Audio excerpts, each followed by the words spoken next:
Okay. Maraming salamat po. Ano na lang po masasabi nyo sa Love for All na program po? Very thankful sa Love for All program, recent program. Kasi may maraming taong nakabenefits. Salamat po sa inyong pagbibigay sa amin ng tulong. No, kasi isa kami sa nabigyan ng sa SLP, DSWD. So maraming salamat po sa inyo. Thank you, Mother. Thank you po. Ayo. O, ngayon mga kababayan, naipakita natin yan para hindi lang tayo ma-fake news ng mga DDS. Ngayon, pupunta na po tayo doon sa kaisa-isa. Kaisa-isang ipinaglalaban ng DDS. Objection mark! Too many poses. Yung photocopy daw po. Pakinggan po natin mga kababayan si Atty. Carlo Ibanez at ito ang photocopies ay at pakisuportahan na din po ang kanyang Facebook page mga Boss Chief Amo Sir. Kung gusto nyong matuto ng mga legal kagaya ng mga ito at hindi kayo maligaw ng landas at hindi kung ano-ano ang ipopost nyo sa Facebook, i-follow nyo si Atty. Carlo Ibanez po mga bossing. Ipapaliwanag niya dito yung tungkol sa photocopy na paulit-ulit yung mga DDS. At balita ko meron pang mga DDS daw po nag-Xerox copy ng pera. Tapos tinatanong kung pwede daw gamitin. Mga bopol talaga mga kababayan. Paulit-ulit sila doon sa photocopy na yan. Kasi yun yung akala nila makapagsasalba sa kanilang iniidolo na vice-presidente. O, game! ang photocopies ay tinuturing na original sa batas. Sa impeachment trial, binanggit ni Attorney Ligutan na ang Baka sabihin ninyo, o sino ba yan nagsasalita? Si Rockstar Lawyer yan. Si Rockstar Lawyer yan. Okay?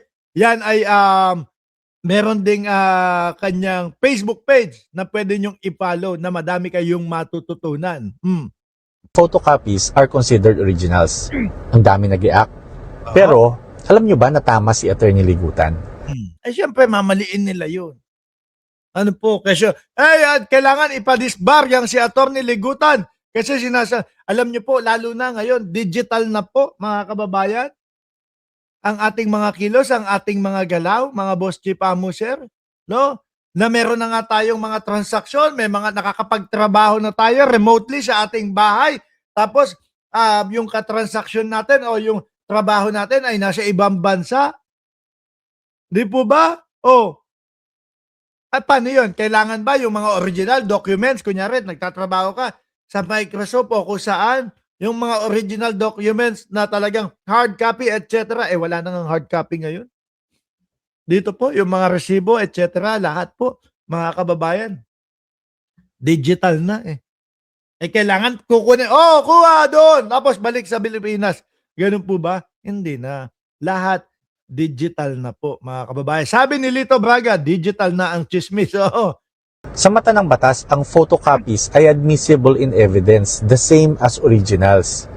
Supreme Court mismo ang nagsabi niyan sa kaso ng People versus Lastimosa. Nakita nyo? Supreme Court pa ang nagsabi. Tapos kapag, syempre wala na. Corner na naman ang mga DDS. Naku, sinabi ng Supreme Court. Naku, pinanigan. May panig na pala ang Supreme Court doon. At may kasong naging halintudanan. Sasabihin ng mga DDS. Hindi, biglang lilipat yan doon sa laway ni Congressman Beatrix Luiso dito sa gilid ng bibig. Biglang lilipat yan doon sa sipon. Anak ng putik. Ganyan naman po kasi ang mga DDS talaga, mga kababayan. Di ba? Sabi ni Ma'am Neng Gigi, ang mga birth certificate din, example ng certified copy, legal document. Di ba tayo kapag ka nasa ibang bansa sa PSA, pwede kang makakuha? Na dinesisyonan noong February 3, 2025. According sa SC, a photocopy being a duplicate is admissible to the same extent as the original, absent any question of genuine question of authenticity or a showing that it is unjust or inequitable to admit a duplicate in lieu of the original. paano yung mga DDS niya? Don Pasis, Jane Pilla at Ma'am Juby Sestina. Paano yung mga DDS? Eh di balik po sila sa mga ad hominem na kanilang mga sasabihin po. Balik sila doon sa mga panlalait, physical ho, mga kababayan. Pero ang totoo, day 2, mga boss chief sir, day 1, day 2, day 3 ng impeachment, sunog na sunog po yung kanilang defense team, mga kababayan. Day 1, ano? Day 1, ang sinabi lang paulit-ulit nung kanilang lawyer ay ibinoto ng 32 million si Sara Duterte. Yun lang po. Day 2, ano? Nag-object lang ng nag-object. Ito pong si ano. Pero mga kababayan, yung objection po, no? Ni Narbasa versus doon sa objection ni nito pong siligutan, mga bossing, malayo po. Hindi po ito yung kagaya nung kay Narbasa na objection, Your Honor. Ano ang dahilan? Vague. Hindi maintindihan ng ekspresyon. Objection, Your Honor. Anong dahilan? Too many poses. Madaming masyadong hinto. Kay Atty. Ligutan kapag ka po nag-objection, buo ipinapaliwanag ng maayos. At yan ang mga pag-uusapan natin sa araw na ito, mga kababayan, mga boss chief sir, no? Paano to? Legal daw at posible at tama si Atty. Ligutan. Di babalik na naman kayo sa pambabas na lalaitin nyo na naman yung mga hindi suportado sa inyo o yung mga against sa inyo, kagaya nila Luis Tro. Kaya yung mga nagsasabi na mali daw si Atty. Ligutan, mukhang hindi nabasa na ang jurisprudence.